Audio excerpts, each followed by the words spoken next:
அறிவியல் கல்லூரியினுடைய தலைவர் திரு பாஸ்கர் அவர்களுக்கும், பொருளாளர் திரு சங்கர் அவர்களுக்கும், ஊராட்சி மன்ற தலைவர் திரு சுகுமார் அவர்களுக்கும், கந்தளி ஒன்றிய தலைவர் திரு முருகேசன் அவர்களுக்கும், உரையாற்றி அமர்ந்திருக்கக்கூடிய மதிப்பிற்குரிய திரு கணநாதன் அவர்களுக்கும், திரு பழனி அவர்களுக்கும், கல்லூரியினுடைய முதல்வர் திரு இளம்பருதி அவர்களுக்கும், மேடையில் வீற்றிருக்கும் பெரியவர்களுக்கும், இந்த நிகழ்ச்சியை தொகுத்து வழங்கிக் கொண்டிருக்கக்கூடிய வேதியியல் துறை தலைவர் திலகவதி அவர்களுக்கும், மற்றுமுள்ள இருபால் பேராசிரியர்களுக்கும், மாணவர்களுக்கும், பெற்றோருக்கும் என்னுடைய இனிய காலை வணக்கம்.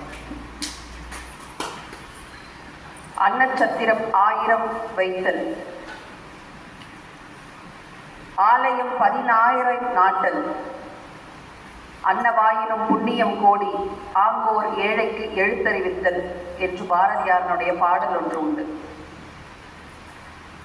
நீ 1000 பேருக்கு அன்னதானம் பண்றதை விட, 10,000 கோயில் கட்டுவதை விட, தர்மங்கள் புண்ணிய காரியங்கள் பலவாயிரம் செய்வதை விட, ஒரு ஏழைக்கு எழுத்தறிவித்தல் அப்படிங்கிறது பல புண்ணியங்கள், கோடி புண்ணியங்கள் உங்களுக்கு சேர்க்கும் அப்படின்னு பாரதியார் சொல்றார். கல்வியினுடைய முக்கியத்துவத்தை விளக்குகின்ற இந்த பாரதியார் பாடல் இங்குள்ள நிர்வாகிகளுக்கும் இயக்குநர்களுக்கும் மிக பொருத்தம் அப்படின்னு நான் சொல்லுவேன்.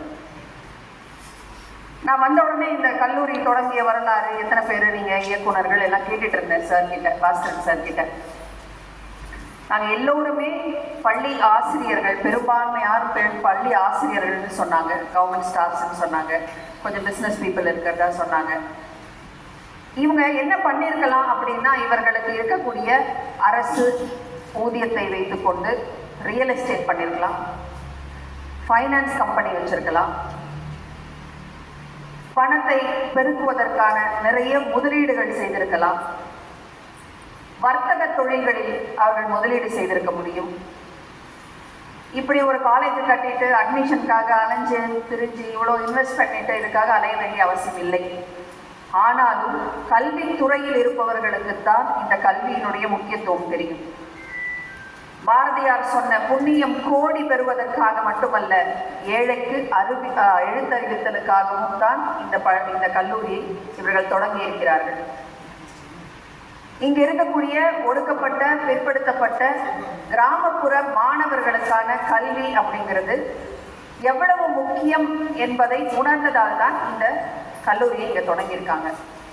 எத்தனை பேர் இதுல ஸ்டூடெண்ட்ஸ் கை தூக்குங்க? ஸ்டூடெண்ட்ஸ் மட்டும் நல்லா கை தூக்குங்க. ஓகே தம்பி, நீங்க இயர்போன் எடுத்துடுங்க. தேங்க்யூ.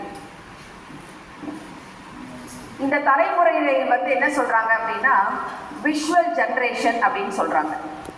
ஏன் விஷுவல் ஜென்ரேஷன் அப்படின்னு சொல்றாங்கன்னா, முழுக்க முழுக்க அவர்களுடைய அறிவு பார்த்தலின் மூலம், காட்சியின் மூலம், படங்கள் மூலம், காணுதல் மூலம் தான் அவர்கள் அறிவை பெற்றுக்கொள்கிறார்கள். எங்க தலைமுறை அது 90s கிட்ஸா இருக்கலாம், இல்லை 80s இருக்கலாம், 60s 70s இருக்கலாம், பிஃபோர் 90s இருக்கக்கூடியவர்களை கேட்டல் தலைமுறையினர் அப்படின்னு சொல்றாங்க.